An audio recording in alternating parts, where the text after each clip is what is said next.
How are you supposed to breathe in yoga? So in today's video, I'm going to talk about how the basic breathing in yoga is used and what you should do.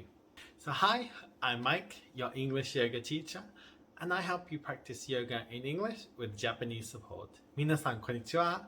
英語でヨガ教師マイクです。So if you're new to yoga, I'm going to talk about how you should breathe in a general yoga class.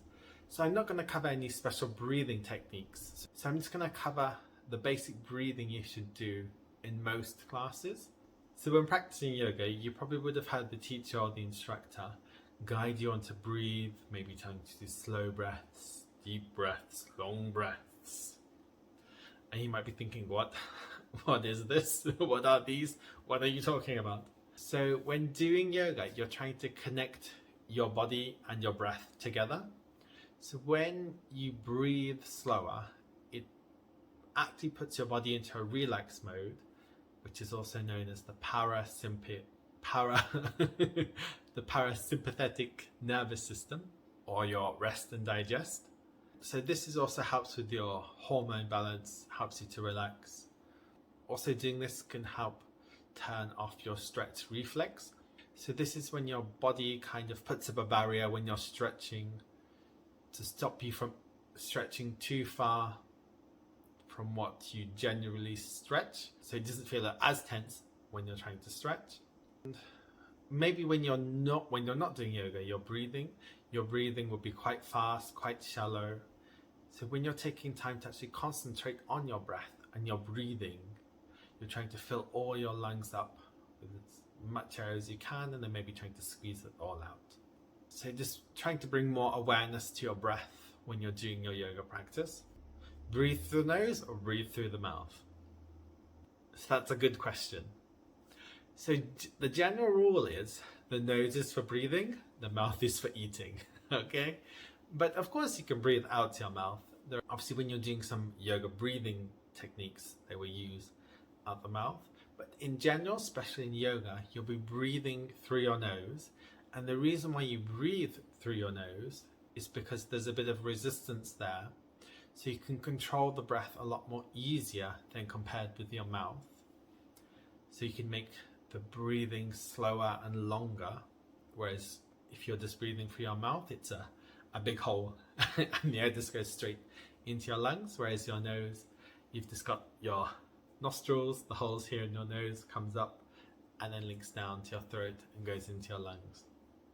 And also with the nose hair inside your nose, it acts as a filter to get rid of any dust or any debris when you're breathing.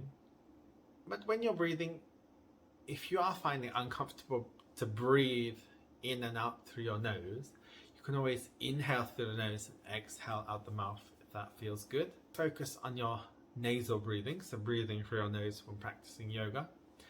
And then generally with movements with your breath, so when your body or when your head is going up, you inhale, and when your head is going down, you exhale. So there are a few exceptions. So when you're doing core work, for example, if you're doing crunches, it's generally you will exhale as your head comes up and you'd inhale as you go down. That's because you're engaging the core muscles, and if you engage the core muscles and you try to inhale, it becomes a bit too difficult and intense to breathe. So generally you're trying to exhale, so when you exhale you can squeeze your core muscles to help exhale out the air. And then when you're relaxing, when you're going down, for example when you're doing a crunch, it's easier to inhale that way. Some different types of breathing techniques used. So if you ever practice Ashtanga yoga, you do something called Ujjayi breath, or known as ocean's breath. So you'd be making like a whispering sound. For example, if you have your glasses and you're trying to clean them, you'd be like ah. So you're doing that sort of breath when you're doing Ashtanga yoga. And then, for example, if you do Kundalini yoga, you quite often do the breath of fire, where you're squeezing the air. So it just depends on what type of yoga you do.